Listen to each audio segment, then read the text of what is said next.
Arquímedes perdió un tornillo. Oscar y Fernando lo buscan todos los martes de 23 a 24 horas por Ecomedios. Ecomedios.com. El tornillo de Arquímedes.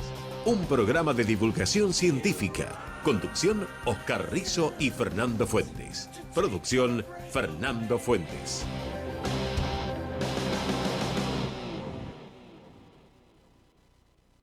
Bueno, bienvenidos nuevamente al tornillo de Arquímedes.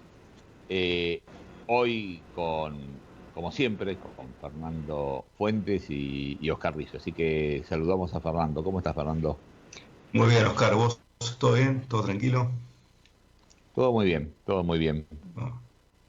Bueno, programa como siempre interesante, un adjetivo que usamos seguido, ¿no? Interesante, pero bueno, es interesante el programa de Sí, hoy, sí. como son los habituales del tornillo.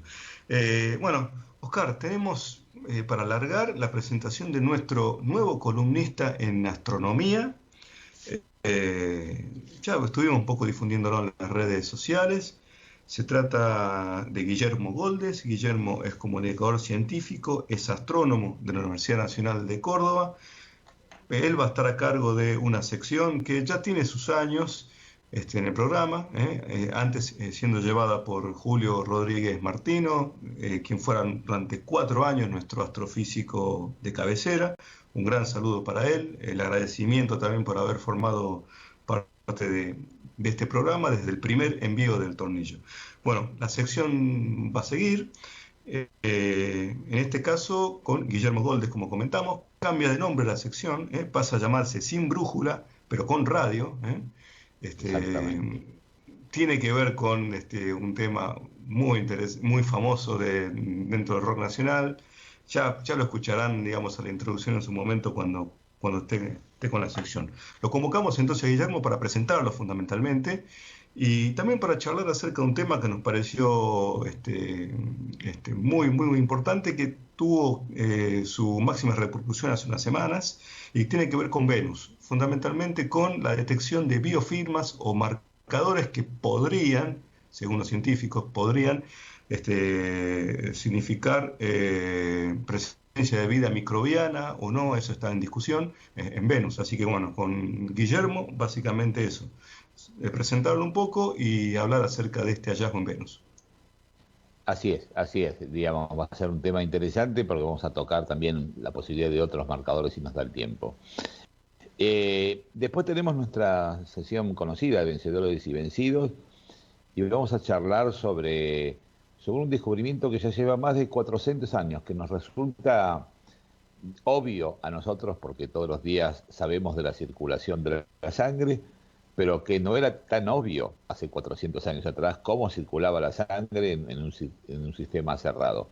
Y ahí vamos a ver la controversia de alguna manera de un paradigma que había fundado Galeno y que duró 15 siglos, y como Harvey en unos pocos años viene a cambiar un poco ese paradigma, ¿no? Exactamente. Eso es para Vencedores Vencidos, sección de Historia de la Ciencia, con algunos condimentos, ¿no? Con siempre debates, pujas, peleas entre científicos, aunque no sean temporales como en este caso. Bueno, también tenemos nuestra sección habitual que vuelve aquí a Ecomedios. Creo que la primera vez que la presentamos en este nuevo ciclo. Se trata de Figones de Laboratorio, sección en la cual nos gusta espiar un poco el trabajo de científicos o científicas tanto en el laboratorio como en el campo. En esta oportunidad convocamos a Lucía Mentesana. Lucía es doctora en biología, es argentina, pero se encuentra viviendo en Austria, pertenece al Instituto Max Planck de Ornitología, esto es en Alemania. Publicó recientemente un trabajo muy interesante en una revista de alto impacto que tiene que ver con una ave emblemática de nuestro país, que es el hornero, y básicamente con un comportamiento que tiene que ver con la defensa territorial del hornero. Así que bueno, Fijones viene por ese lado. Le vamos a consultar cómo se estudia este comportamiento, qué herramientas se emplea y bueno, y qué logró determinar en ese trabajo interesante que acaba de publicar. Bueno, Fer, y la gente que nos quiere escuchar, ¿dónde puede hacerlo? Bueno, estamos todos los martes a las 23 horas en esta radio Ecomedios AM 1220. Pueden escucharnos en vivo. También estamos subiendo nuestros programas para ser escuchados on demand cuando quieran, como quieran, vía Radio Cat y vía iVoox, que son dos plataformas en donde están alojadas todas nuestras temporadas del tornillo, que ya son alrededor de 4. Estamos en las redes sociales, @tornilloarqui en nuestra cuenta en Twitter, estamos en Facebook y también en Instagram. Así que comentarios, sugerencias, lo que quieran, son siempre bienvenidas por esa vía. Escuchamos algo de música, Oscar, y venimos con el programa. Dale. Ahí va el Capitán Beto por el espacio con su nave de fibra hecha en Aedo. Ayer colectivero, hoy amo entre los amos del aire. Ya lleva 15 años en su periplo.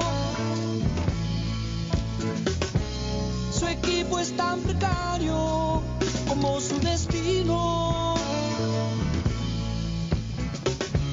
Sin embargo, un anillo extraño ahuyenta sus peligros en el cosmos. Bueno, Oscar, como comentamos en el inicio del programa, ya lo tenemos a Guillermo Goldes, como comentamos, nuestro nuevo columnista en esta sección que pronto tendremos en el programa, sección de astronomía. Nos fascina la astronomía, sin brújula pero con radio, la sección de Guillermo. Guillermo, volvemos a repetir, es comunicador científico, es astrónomo de la Universidad Nacional de Córdoba, y bueno, y para nosotros es un honor, un gusto enorme que esté con nosotros acompañándonos en esta nueva experiencia con el tornillo de Arquímedes. Hola Guillermo, ¿cómo estás? Estoy con Oscar Rizo. ¿Qué tal, Fernando? ¿Qué tal, Oscar? ¿Cómo les va? Bueno, muchas gracias por este convite a estar con ustedes periódicamente hablando un poco de astronomía. Para mí también es un gran placer y un honor. Bien, bien. Sí, la verdad que entusiasmados, Guillermo, porque la astronomía es una parte esencial de nuestro programa. Nos gusta, digamos, discutir este tipo de temas, nos gusta presentarlo muchas veces como tertulia y muchas como, digamos, que vos puedas mostrarnos algunos aspectos de una visión a veces diferente de la que podemos tener algunos de nosotros. Así que la idea es que vos tengas la libertad de expresarte en nuestro programa como a vos más te parezca. Y nos gustaría que nos contaras un poco de dónde viene tu formación, cómo empezaste a ser comunicador científico, cómo ha sido esa situación. Bueno, yo cuando terminé mi secundaria comencé a estudiar la licenciatura en astronomía en uno de los 3 lugares donde se puede estudiar astronomía a nivel de grado en Argentina, que es la Universidad Nacional de Córdoba, donde yo vivo, ¿no es cierto?, en Córdoba. Uh-huh. Entonces, estudié astronomía, hice mi carrera de astronomía, luego comencé a trabajar como docente y como investigador. En algún momento fui becario del CONICET, con lugar de trabajo aquí en Córdoba, en temas de astronomía. Yo investigaba sobre la componente gaseosa de galaxias cercanas, es decir, observaba las nubes de Magallanes, para decirlo claramente, tratando de ver cómo eran los movimientos internos de los gases, ¿no? Y bueno, con el tiempo yo fui sintiendo que no me terminaba de satisfacer en el sentido de que me faltaba algo, además de investigar, además de publicar de vez en cuando, además de dar clases, yo sentía que me estaba faltando algo más, que eso no cerraba una actividad que por supuesto es una actividad pública y es una actividad solventada por el Estado, porque era docente universitario y era becario del CONICET, y con el tiempo fui descubriendo que lo que llenaba esa falta era la comunicación pública en particular, ¿no? Y eso lo fui descubriendo a lo largo de los años, ¿no? A lo largo de los años. Y ya en los últimos, yo diría 15 años, mi actividad principal es de comunicación de la ciencia, no solo de la astronomía. Y eso creo que es algo interesante, quizás una discusión o para un intercambio interesante. Cuando uno trabaja en divulgación o en comunicación, Sí. no puede restringirse a una disciplina porque uno trabaja con público que no es especialista y entonces al público le interesan en general problemas de la realidad y los problemas de la realidad casi siempre son complejos, ¿no? Ujú. Y bueno, y con el pasar de los años me fui dando cuenta también de que, bueno, mi formación universitaria y mi interés en comunicar también podían encontrar un lado académico y eso se terminó de concretar cuando creamos en Córdoba, en la Universidad Nacional de Córdoba, una carrera de posgrado en Sí. comunicación de la ciencia, ¿no? Que la tenemos desde el Bien. año 2011. Entonces, eso es un poco el periplo, el periplo que yo estoy todavía andando. No sé a dónde me llevarán los próximos años hasta que me jubile. Nadie sabe, digamos, cuáles son las vueltas de la vida en ese sentido, ¿no? Nadie Digamos, sabe y además como aquí estamos sin brújula, pero con con radio, radio, claro. en una de esas nos lleva a algún lugar muy lejano la vida. Totalmente, totalmente, totalmente. Bueno, hoy lo que, digamos, la verdad que nos gustaría a ver qué te parece, porque una noticia en los últimos días ha revolucionado un poco, digamos, la visión de la búsqueda de vida extraterrestre, ¿no? Y ha aparecido prácticamente en todos los medios de una manera así explosiva. Y es el encuentro de una sustancia que es el fosfano, digamos, que es una molécula de fósforo unido a 3 radicales de hidrógeno, en la troposfera, digamos, en parte de la atmósfera de un planeta que casi olvidado para buscar vida, porque las temperaturas elevadas, las condiciones de Venus no son las más apropiadas, ¿no? Y eso nos lleva a pensar, digamos, me gustaría a ver qué te parece a vos, cómo lo ves, pero digamos que en realidad, claro, cuando uno encuentra esto, es porque, ¿qué es lo que está buscando exactamente? Digamos, ¿qué es lo que uno buscaría si quiere ver si hay vida en otros planetas, ¿no? Y un poco la idea es esa, es tener una visión global de esto, más que puntualmente de lo de Venus, que ya está bastante dicho, pero, digamos, no sé cuál es tu opinión al respecto, Guille. Bueno, te voy a empezar a dar mi opinión. Vos en esta especie de introducción dijiste 3 o 4 cosas y todas me parecieron más o menos interesantes, no más o menos, me parecieron interesantes. En primer lugar, que Venus era un planeta más o menos olvidado para esto, ¿sí? A pesar de ser nuestro planeta más cercano, el más parecido a la Tierra en cuanto a su tamaño y en cuanto a que tiene una estructura rocosa, bueno, como la Tierra o como Marte. Y esto ha hecho que los ojos de golpe vuelvan a estar, veremos por cuánto tiempo, en nuestro vecino más cercano, y no ya tanto como en los últimos años que mirábamos muy lejos, estábamos absortos viendo toda la búsqueda de planetas extrasolares, ¿no? O de exoplanetas. Incluso en algunas épocas mandando señales de radio hacia entornos mucho más lejanos que las estrellas cercanas, digámoslo así. A ver, vos también dijiste que el mundo astronómico o exobiológico, llamémosle, se había visto revolucionado por esto. Bueno, ya sabemos que esas revoluciones en la actualidad suelen durar 1, 2, 3 días. Claro. Ya hubo tantas noticias que han tapado eso y eso va a seguir siendo así, ¿no es cierto? Ahora, lo que vos decís, ¿qué es lo que buscamos? ¿O qué es lo que buscan la gente que se dedica a esto? Yo creo que en primer lugar, la gente que se dedica a eso probablemente siente que le falta algo también, ¿no es cierto? Y que debería encontrar algo que es algún rastro de vida en otros lados. Pienso que eso está movido por un deseo muy fuerte que tiene mucha gente de que se encuentre alguna evidencia más o menos sólida de que no estamos solos.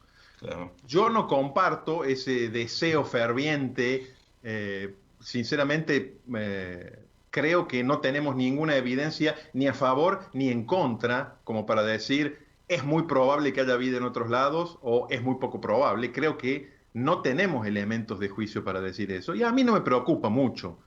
Eh, Quizás me estoy adelantando, pero yo lo que pienso es que a nuestra existencia humana le ayuda el no saber, en que haya un elemento, llamémosle si querés, de misterio o de incertidumbre respecto de qué pasa en otros lugares, ¿no? Creo que la condición humana funciona cuando hay cierta incertidumbre. Eh, Respecto de qué se busca y lo que se puede.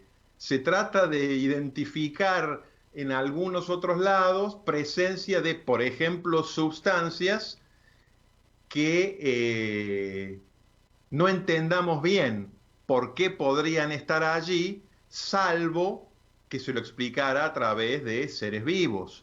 Claro. Pero es todo bastante... hay un elemento especulativo todavía muy grande en eso. Una primera cosa que yo te diría es, de hace 20 años a ahora, sí ha habido un cambio importante en el hecho de que hoy sabemos que hay un montón de planetas en nuestra galaxia, que antes era pura especulación, se suponía, pero no estaban detectados ni indirectamente. ¿Por qué digo que esto sería importante? Y porque como nosotros vivimos en un planeta y toda la vida que conocemos está en un planeta, prácticamente en la superficie, en la delgada capa superficial de ese planeta, y nos parece lógico que los lugares donde quizás podría desarrollarse vida sean superficies de otros planetas más o menos parecidos al nuestro. Más o menos parecido, ¿qué significa? Y que tenga una superficie sólida, una corteza, y que tenga una atmósfera que le permita respirar a quien viviera o viviese allí, ¿sí? Entonces, se buscan trazos, por ejemplo, de gases, como es en este caso el fosfano, que uno sepa que son producidos por organismos biológicos. ¿Por qué? Porque en la Tierra se producen esas sustancias químicas por organismos biológicos, aunque por supuesto nunca tenemos la certeza de que no haya otros procesos que también lo producen. En el caso del fosfano sí sabemos que hay otros procesos que también generan ese gas, ¿no es cierto? Hasta donde yo sé, Guillermo, son procesos industriales los que generan el fosfano. Digamos, más allá del proceso biológico en sí, de los residuos biológicos, digamos, no hay un proceso geotérmico, por ejemplo, un proceso natural que produzca fosfano, sino es a través de un proceso industrial con consumo de energía. Sin embargo, también hay trazas de fosfano en Saturno y en Júpiter, Sí. y allí ese es un elemento central, ¿no es cierto? Porque si nos dicen, hay fosfano en Venus, ¿eso probablemente indique presencia de vida? No, perdón. ¿Es el único lugar donde se ha encontrado fosfano además de en la Tierra? No, también en Júpiter y en Saturno. Y en Júpiter y en Saturno alguien especula hoy con que haya vida. En principio no. En principio no está en el tapete eso, sino que se dice que los procesos fotoquímicos que hay en la atmósfera de Júpiter, Júpiter es casi todo una enorme atmósfera, ¿no es cierto? Si tiene una superficie sólida en algún lugar es muy chiquita y está muy perdida en esa gruesa capa de nubes. Entonces, allí hay un caso en el que ya se sabe que hay trazas de fosfano, y no se lo atribuye a causas biológicas. Lo que al mismo tiempo dicen es que, bueno, la composición química de la atmósfera de Júpiter y Saturno es muy distinta a la de Venus, entonces probablemente los procesos que se dan en las atmósferas de Saturno y Venus no se darían, perdón, de Saturno y Júpiter no se darían en la de Venus. Pero, insisto, hay todo un nivel de si pasara esto, si pasara esto otro. En lo concreto, se ha detectado fosfano en la Tierra, en Venus, en Júpiter y en Saturno. En Júpiter y Saturno todo el mundo acepta que es por procesos naturales. En la Tierra hay procesos industriales y hay descomposición de materia orgánica por parte de algunas bacterias que lo producen. Y en Venus hay fosfano y no sabemos por qué por el momento. Eso es lo que yo diría como evidencia de la realidad, digamos, ¿no es cierto? Claro. Y básicamente existe en las capas de la atmósfera, ¿no? Eso hay que tenerlo también en claro, en qué lugar lo detectaron y cómo, Lo han ¿no? detectado, sí, en ciertas capas de la atmósfera donde la temperatura es más o menos templada, donde la temperatura quizás es de 30 grados y no de 480 grados como es en la superficie en la superficie rocosa de Venus, ¿no? Perdón. Ahora también allí en esa atmósfera media, digamos, donde la temperatura es templada, las condiciones tampoco son eh, muy agradables si lo pensamos en términos de nuestros, ¿no? Porque las nubes que cubren en forma permanente el cielo de Venus están formadas esencialmente por gotitas de ácido sulfúrico. ¿Es posible imaginar vida que se base en ácido sulfúrico? Sí, como Por supuesto. posible es. Ahora, creo que nunca se ha encontrado eso. No, claro que no, claro que no. Y Yo, en sí, el caso de Venus, digo, bueno, por supuesto que hay que investigarlo, por supuesto que es una noticia. Ahora, a mí me sorprendería mucho que de todo esto, con el correr de los años, se detecte que hay venusinos, por más que fueran unicelulares o algo más exótico todavía.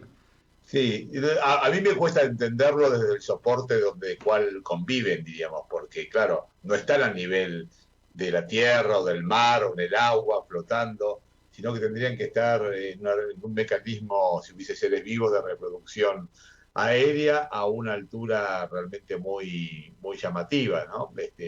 Es extraña esa idea, es extraña para Es la mente extraña. humana.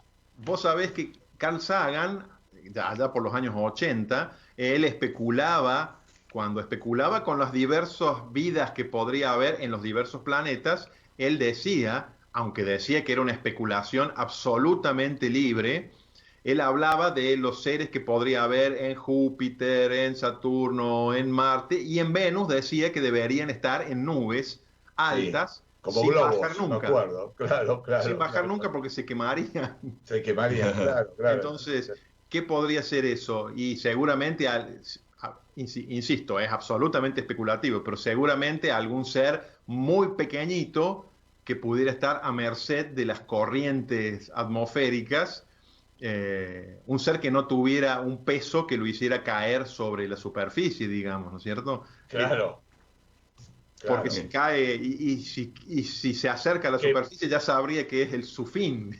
claro, totalmente. ¿Te parece, Guillermo, que Venus sube, digamos, algunos puestos en el ranking como sitio de búsqueda de posible vida o seguiremos pensando en Marte? Digamos, claramente Marte, yo lo prefiero para habitarlo antes que Venus, por lo que acabas de contar, ¿no? Pero bueno, ¿te parece que va a subir unos puntitos ahí? Y me parece que por un tiempo va a ser objeto de estudio privilegiado. Yo, a ver, insisto, sin tener los elementos de juicio, sino más bien una Sí. intuición de años de astrónomo, pero sin dedicarme a la exobiología. A mí me parece difícil, muy difícil pensar en Venus como soporte de vida, muy difícil. Bien. Eh, sí. Yo te iba a hacer una pregunta con respecto a esto, porque si vos tuvieses la imaginación abierta para pensar, ¿qué buscarías vos, diríamos, en las atmósferas de otros planetas que a vos te diría, acá me gustaría que encontrara? Porque uno lo primero que piensa, a ver, a mí me parece, pero yo no sé cuál es tu opinión, a ver, encontrar el oxígeno en una atmósfera sería fantástico porque de alguna manera estaría indicando que en ese planeta tiene fotosíntesis. Es decir, que es un desecho, en última instancia es un residuo, digamos, tóxico que producen algunas cianobacterias y demás, ¿no? Este, Totalmente. pero Me sin gusta que embargo, digas así tóxico porque para muchísimos seres vivos el oxígeno resultó tóxico y esos seres desaparecieron y así, totalmente, así pudimos nosotros colonizar el planeta, ¿no es claro, cierto? pero uno también encuentra que, por ejemplo, digamos, durante largos periodos de la vida de la Tierra no había casi oxígeno. ¿Vos lo verías? la búsqueda de oxígeno como un marcador sensible de vida en otros planetas? A ver, probablemente no sea tan sensible, ¿no es cierto? Probablemente no sea tan sensible. De hecho, la gente que trabaja en esto dice que no es muy sensible porque hay muchos procesos abióticos, muchos procesos que no tienen que ver con la vida, que pueden generar que en una atmósfera haya oxígeno libre, que de eso estamos hablando, ¿no? Oxígeno libre. Claro, claro, claro. Eh, yo, insisto, con mi visión un tanto de afuera, porque no estoy en la búsqueda de vida en otros lados, bien, a mí me da la impresión de que si conocemos un solo caso, llamémosle de éxito de vida, que es la Tierra, ¿sí? Y en la Tierra el oxígeno es determinante, o bueno, se sabe que al principio había muy poco, que la atmósfera no era oxidante, pero realmente, visto desde la distancia, una de las transformaciones básicas que ejecutaron los seres vivos en la Tierra, visto desde muy lejos, probablemente una de las cosas más visibles es la composición de la atmósfera, que ahora tiene ese casi 21% de oxígeno, ¿no es cierto? Entonces, yo diría que sí, y si es lo que más conocemos, busquemos eso. Pero bueno, la gente que está en eso dice no es un marcador muy específico porque hay muchos otros procesos que pueden generar oxígeno libre. Por ejemplo, la disociación del agua en los lugares en que hay agua. Y la disociación del agua, ¿por qué puede ser? Y puede ser por luz o puede ser por descargas eléctricas. Hay muchos procesos que podrían llevar a eso. Entonces, los que saben más del tema no le tienen confianza como marcador. Hablan más de, por ejemplo, el fosfano, también hablan del metano, bueno, ¿sí? Entonces, ahora, yo insisto en esto, mi posición personal, a mí me gusta que investiguemos esto, pero me gustaría que no encontremos nada. Me gustaría que ¿Te no, gustaría? sí, me gustaría que no encontremos nada porque, bueno, ese es el motor principal para seguir buscando cosas y otras cosas, ¿no? Y otras cosas. Yo ahora me voy a poner del otro lado y les voy a preguntar a ustedes, si Dale. les parece. ¿Cómo no? ¿Qué efecto creen ustedes que tendría sobre nosotros si se descubre vida inequívocamente, si se descubre en otros lados? ¿Qué, Especulemos. qué tipo de Bien. vida, Guillermo? ¿Vida inteligente o vida microbiana? Si es inteligente, salgo corriendo, o no sé. Claro, bueno, a mí No me me parece queda otra claro. opción. Ahí hay muchas cosas, ¿no? Por ejemplo, vida elemental podría ser esto, lo que en principio, pero después está la vida tecnológica, que sería mucho más sofisticado y que, digamos, requeriría ya no ir a ver la atmósfera, sino ir a buscar elementos tecnológicos que puedan estar disponibles. O vida inteligente, que no necesariamente tendría que ser tecnológica, porque imagínate vos que si hubiese un pulpo en algún planeta, diríamos, bajo un mar, quizás no tendría una tecnología, pero tendría quizás capacidades de sentimiento, colaboración, de fabricación, pero no, jamás podría salir al mundo exterior, digamos. O sea que es complejo el tema. A ver, yo creo que hay una cosa del humano que es básico, digamos, y es que no queremos estar solos en el universo. Y eso me parece a mí que es esencial. La sensación de que no estamos, ¿por qué un universo tan vasto solamente para en un planeta miserable, escondido digamos, en lo más recóndito de la galaxia, podría tener vida ese y no los demás? Suena antiintuitivo. Bueno, te doy una respuesta a esa pregunta, que es una respuesta, por supuesto. Vos decís por qué, y yo te respondo por azar. ¿Sí? Por azar. Está bien, está Podría bien. ser por azar, digo. A mí me parece que no, a mí me parece que no es la pregunta correcta que nos pueda llevar a una respuesta, ¿sí? ¿Por qué, bueno, por qué estamos en un sistema solar que tiene 8 planetas y otros cuerpos? Bueno, las cosas se dieron de tal forma que fue así. Ahora, ¿por qué hay vida aquí? Bueno, los biólogos todavía siguen intentando explicar y esto sí quiero decirlo, nosotros conocemos bien cuáles son las condiciones para la vida en la Tierra hoy, y que dicho sea de paso las estamos alterando un poco y estamos provocando extinciones y demás, ¿no? Pero exactamente cuáles fueron las condiciones precisas hace 3.600 millones de años por allí, las condiciones precisas que permitieron que se pasara de algo inanimado a algo animado, creo que ningún biólogo te las va a decir así taxativamente, ¿no? Entonces, a mí me parece que esto siempre hay que recalcarlo. Las condiciones para la vida, una cosa son las condiciones para que vivamos hoy, en que no se crea vida, sino que se reproduce la vida. Se pueden crear nuevos individuos, los animales se reproducen, las plantas se reproducen, bueno, los hongos se reproducen, pero eso significa que de un ser vivo sale uno o más seres vivos. Para que pasara de... Hoy claramente no están dadas las condiciones para que de lo inanimado se pase a lo animado. La generación espontánea en nuestro mundo actual no existe, ¿no es cierto? Esa es una cuestión. Y vos decías, ¿por qué podría ser que aquí hubiera vida y en ningún otro lado no, si así fuera? Pero yo te podría hacer la pregunta diferente. ¿Por qué habría vida en más de un lugar? Y tiene tan poca respuesta como la otra pregunta, desde mi punto de vista, ¿no? Yo escucho muchas veces, incluso a grandes investigadores, diciendo cosas como esta: no podemos ser tan soberbios de pensar que somos los únicos. Y yo a eso le respondo, ¿desde cuándo a la realidad se le aplican los criterios de soberbia o no soberbia? Las cosas son o no son, independientemente de lo que nosotros deseemos. Muchas cosas. Hay por supuesto, en el mundo, en el universo de lo humano, el deseo hace cosas que no existían, ¿no es cierto?, sin los seres humanos. Pero creo que es más bien al contrario. Pensar que por un argumento de soberbia o humildad podemos llegar a una conclusión sobre la existencia de vida en otros lados, eso es antropocentrismo puro. Y bueno, creo que no está bueno. Si hubiera seres inteligentes en otros lados, el hecho de que fueran inteligentes ¿implicaría necesariamente que quieran contactarse con nosotros?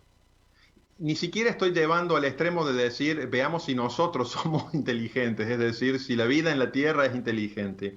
Y entonces, cuando vos me preguntabas por los marcadores, por supuesto, un marcador mucho más inequívoco sería si encontráramos huellas de tecnologías avanzadas. Pero seguramente eso es más improbable. Digo, si la probabilidad de encontrar vida quizás es baja, bueno, ya de encontrar vida tecnológica quizás es más baja. Totalmente, mucho más baja. Totalmente, claro. Salvo que habilitemos ya la idea de los viajes en el tiempo y que nos encontremos, como en la película Viaje a las Estrellas, con productos que nosotros mismos hemos enviado, pero que han sufrido una evolución en el camino, ¿no? Bueno, a mí me gusta mucho el cine, y el cine de ciencia ficción me gusta cuando es bueno, entonces muchas veces me voy a estar refiriendo a películas, digamos. Perfecto, me encanta. Bueno, Guillermo, estuvo muy interesante esta charla. Esto fue una especie de tertulia que queríamos primero presentarte y agradecerte enormemente que estés en el programa. Para nosotros es un lujo charlar este tema que ha revolucionado un poco todo, hasta los noticieros del día a día. Bueno, hemos podido conversarlo y bueno, nada, darte la bienvenida. Y bueno, ya en la próxima estarás en el programa con el formato un poco de la sección, con noticias de ciencia, y bueno, nos contarás alguna novedad. Bueno, gracias a ustedes. Con toda esta última alocución, me temía que ya estábamos terminando. A mí se me pasó como si hubieran sido 2 minutos, pero fueron más, lo cual es una prueba más de la relatividad del tiempo. Absolutamente. Muchas gracias por la invitación y nos vamos a estar encontrando periódicamente. Un abrazo para ustedes y para todos quienes nos oyen. Bien, muchas gracias, Guillermo. Muchas gracias. Gracias Estuvimos con Guillermo Goldes en el programa El Tornillo de Arquímedes. It's a god-awful small affair to the girl with the mousy hair, but but her mommy is yelling no, and her daddy has told her to go, but her friend is nowhere to be seen. Now she walks through her sunken dream to the seat with the clearest view, and she's hooked to the silver screen. But the film is a sad thing for she's lived it 10 times or more. She could spit in the eyes of fools if they ask her to focus on sailors fighting in the dance hall. Oh man, look at those cavemen go. It's the freakiest show. Take a look at the long man beating up the wrong guy. Oh man, wonder if you'll ever know who's in the best-selling show. Is there life on Mars?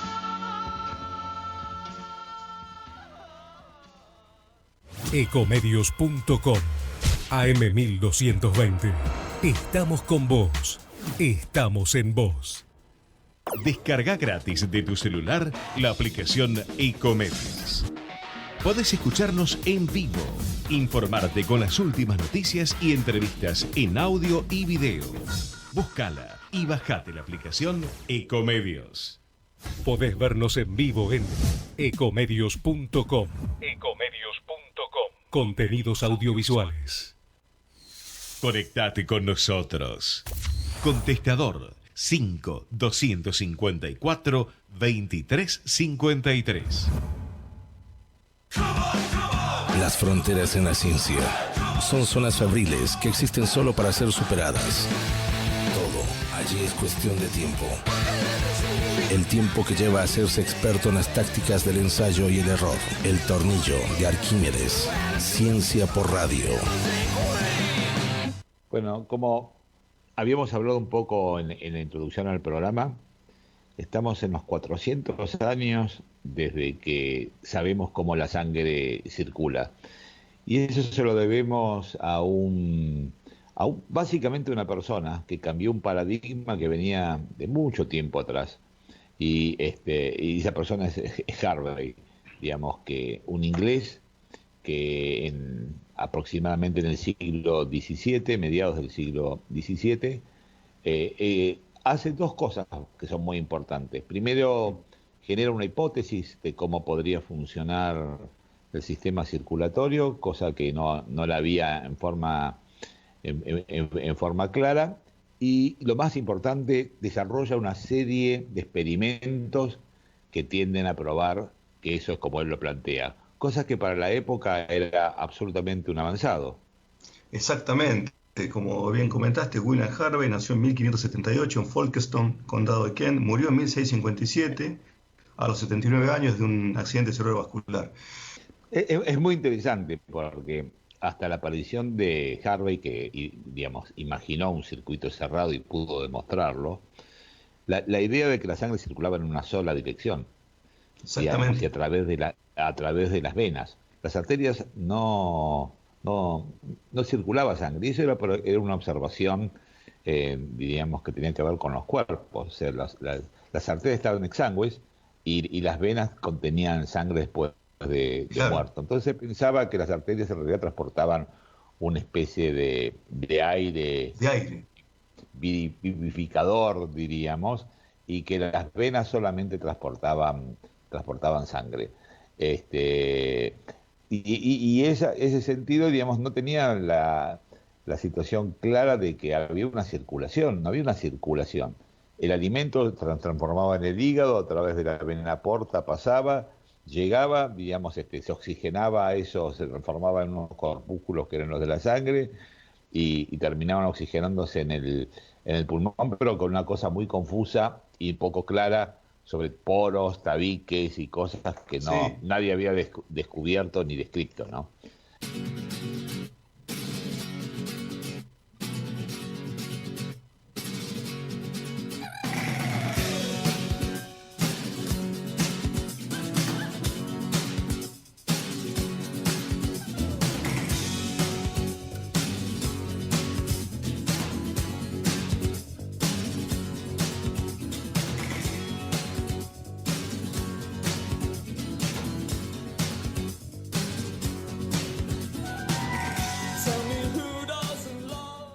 seguimos con el programa. Como comentamos en un principio, estamos en esta sección que tanto nos gusta, Oscar, fisgones de laboratorio o de campo en este caso, en donde nos metemos un poco en el trabajo de los científicos o científicas. Bueno, nos gusta un poco ahí husmear y ver qué están haciendo. Y para hoy, un tema que para mí me parece fascinante, creo que a todo el mundo. ¿A quién no le gusta un pájaro? ¿A quién no le gusta el hornero, ¿no? Fundamentalmente un ave emblemática de nuestro país. Bueno, hay gente que se dedica a estudiarla, a estudiar su comportamiento. Y hoy tenemos a Lucía Mentesana. Lucía es bióloga, es doctora en biología, trabaja en el Instituto Max Planck de Ornitología, esto es en Alemania, en Bavaria, y con ella, bueno, acaba de publicar un trabajo en una revista muy importante que se llama Behavioral Ecology and Sociobiology. Es una revista muy interesante en donde, bueno, publicó un trabajo acerca de el comportamiento de defensa territorial que tienen estas aves, los horneros. Así que bueno, la saludamos y vamos a charlar un poco acerca de eso. Hola Lucía, ¿cómo estás? Hola chicos, buenas tardes, buenos días en realidad. ¿Qué tal, Lucía? ¿Cómo estás vos? Muy bien, muchas gracias. Gracias por llamarnos y por el interés en la nota y en nuestro trabajo. Es un placer para nosotros. Bueno, lo primero que quería preguntarte, Lucía, es cómo llegas vos a investigar sobre las aves, digamos, cuál fue la idea original, porque no es fácil que a uno se le ocurra ese tema puntualmente. Nada, las aves, la verdad es que en lo personal me han llamado la atención siempre, tienen un montón de comportamientos muy interesantes y tienen esta facilidad de que uno sale a cualquier lado y hay un ave, ¿no? Es como que estás en la ciudad o estás en el campo y siempre hay un ave. Entonces, desde el punto de vista de practicidad para estudiarlas, están buenas. El hornero en particular, además de ser nuestra ave nacional y de ser muy popular, es una especie que tiene un montón de comportamientos interesantes, desde el nido, desde la relación que tienen a nivel pareja, cómo se comportan a lo largo de los años. Entonces, como que es una especie muy atractiva desde el punto de vista comportamental y también tiene la facilidad de que al ser una especie de amplia distribución y estar en varios países puede ser fácilmente estudiada. Entonces, creo que esa fue una combinación de cosas que hizo que nos interesáramos por la especie. Y tiene dos características por ahí interesantes. Por un lado, que son monógamos, ¿no? Y que tienen una gran capacidad de defensa territorial. No sé si querés contarnos alguno de esos aspectos. Sí, es una especie que, como vos bien dijiste, es monógama, es decir, que mantiene la misma pareja no solo a lo largo del año, sino a lo largo de distintos años. Ujú. Eso es muy interesante. Y también es una especie que se caracteriza por tener el mismo nido o la misma zona donde construye el nido también a lo largo de los años. O sea, como que tienen un gran comportamiento de agresión que mantienen a lo largo de los años y en el mismo año. Y esto es bastante interesante porque la mayoría de las aves, por lo general, se reproducen en un lugar y después el resto del año se mueven o están en otras áreas, mientras que el hornero es bastante fidedigno a un lugar. Y esto es bastante raro o no tan común, entonces, nada, sumando a las características que lo hacen interesante, esto hizo que fuera otro detalle, decir, uy, che, esta especie está buena para estudiar defensa de territorio, porque es bastante particular. Lucía, ¿y cómo defienden el territorio? ¿Cómo, digamos, hace el hornero y por qué defiende su territorio? ¿Cómo defiende su territorio? Bueno, en nuestro trabajo nosotros precisamente lo que vimos es eso. Nosotros medimos distintos comportamientos que tiene el hornero, como por ejemplo volar por cerquita del nido o atacar a otras especies de aves o incluso a otros individuos de la misma especie o incluso también vocalizar. Y lo que nosotros vimos es precisamente que todos estos comportamientos, pero en particular los duetos, que es un tipo de canto en particular que tienen estos horneros, y vuelos sobre un dummy que nosotros le pusimos o sobre un muñequito que le pusimos, Ujú. son los comportamientos que mayormente explican cómo el hornero defiende el territorio. Ahora yendo al por qué, defienden el territorio. Hay muchas razones o explicaciones potenciales que uno podría dar. Una de ellas es que durante la temporada de cría, ese territorio tiene un valor porque, por ejemplo, puede tener una determinada cantidad de alimento o puede tener una determinada protección contra predadores. Entonces, esas son algunas de las razones por las cuales los horneros, o las aves en general también lo podríamos decir, defienden ciertos territorios en particular.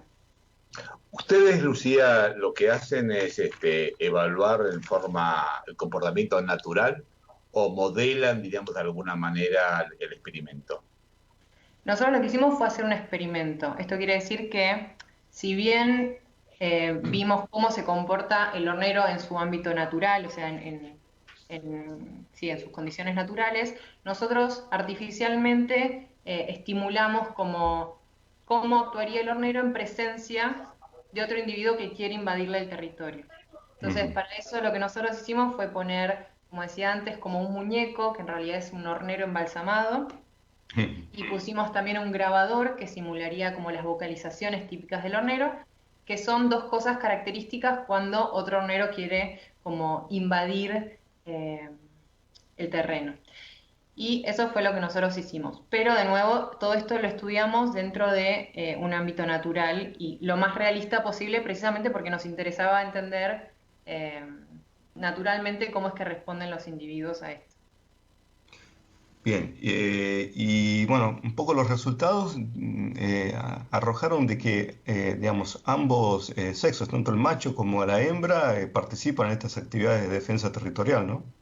Sí, eso fue bastante interesante. Encontramos que el macho y la hembra defienden el territorio y de la misma manera, es decir, que esto de volar sobre el hornero embalsamado o a tratar de atacar el hornero embalsamado era una característica de los dos individuos, o por ejemplo duetar, que es cantar en forma sincronizada, lo hacían, bueno, obviamente los dos.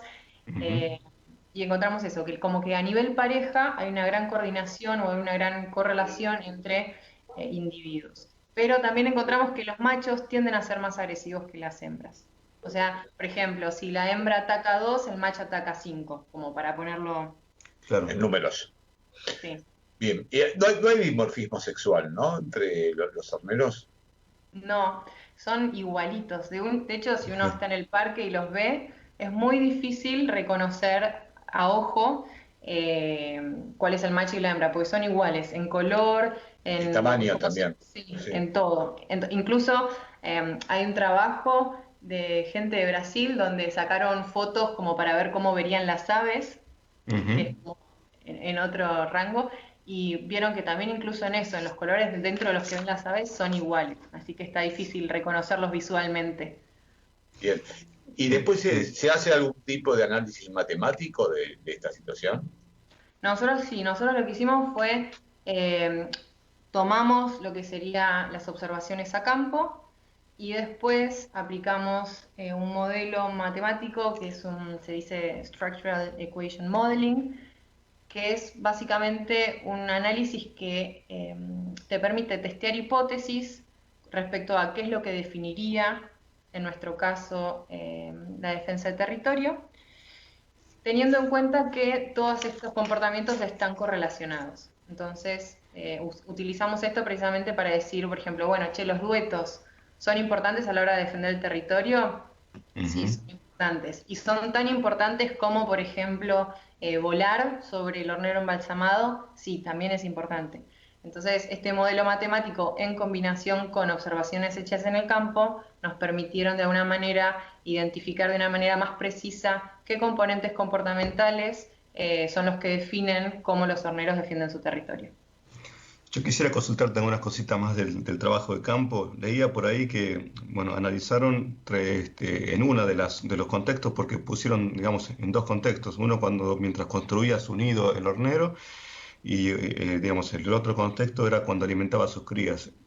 Cita el artículo 39 machos y 38 hembras en el caso del primer contexto. ¿Cómo haces para diferenciar que estás al no haber dimorfismo, no hay nada que te ayude, que estás ante la presencia de un macho o de una hembra?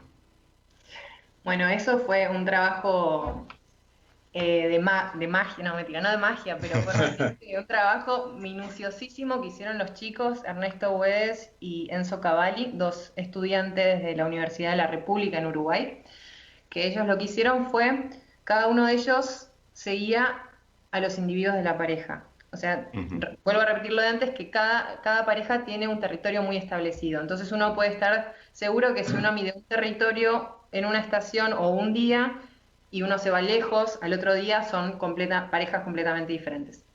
Pero los chicos lo que hicieron muy minuciosamente fue que cada uno de ellos seguía a uno de los individuos de la pareja. Entonces, por ejemplo, uno de ellos primero veía el primer individuo que se acercaba y el otro agarraba al siguiente. Y los iban siguiendo a lo largo de los 20 minutos que duraron las observaciones.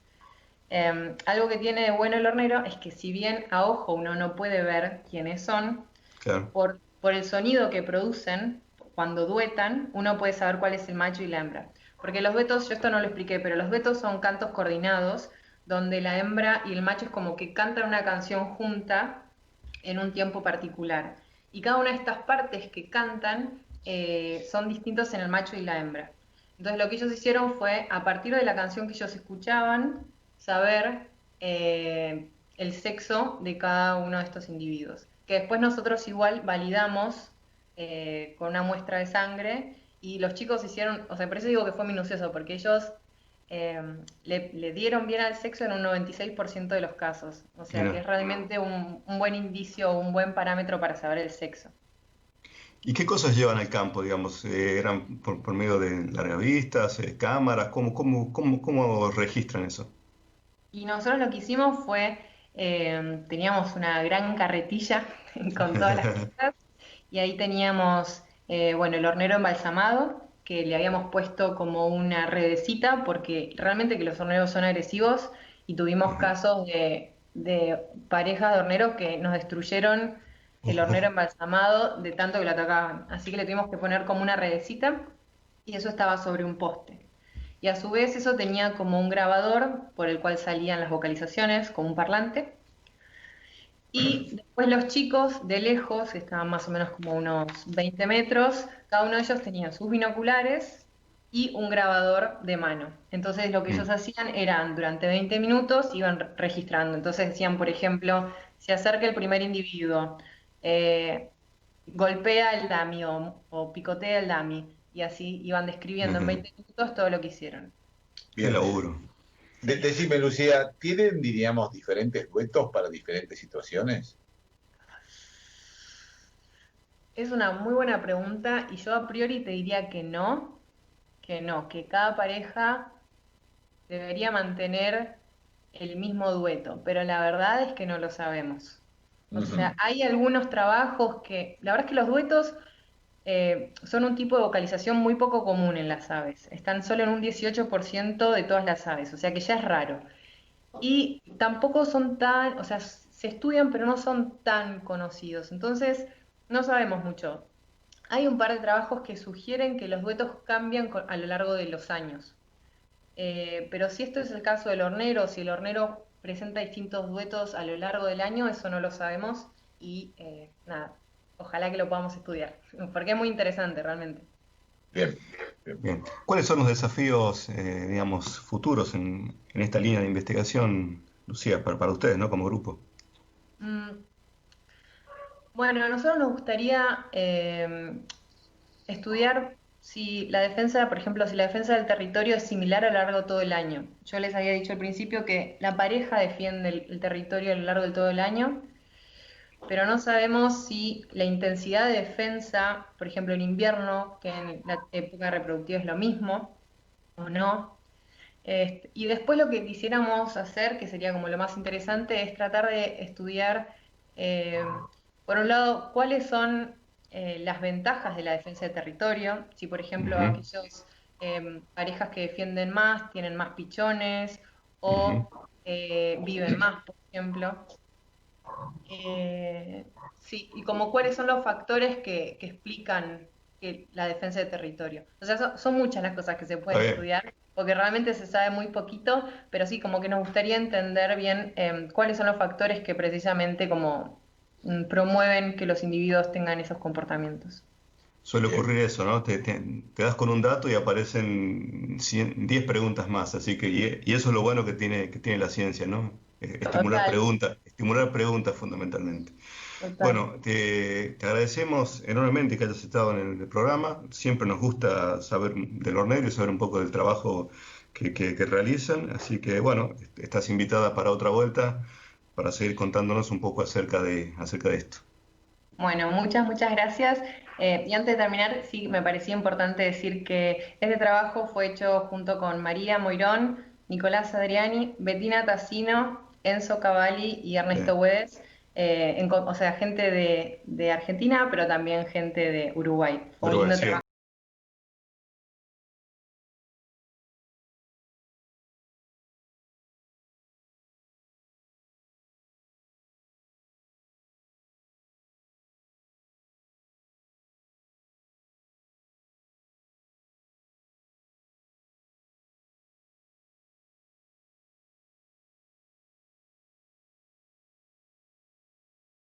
Estamos llegando al cierre, te dejo un gran saludo.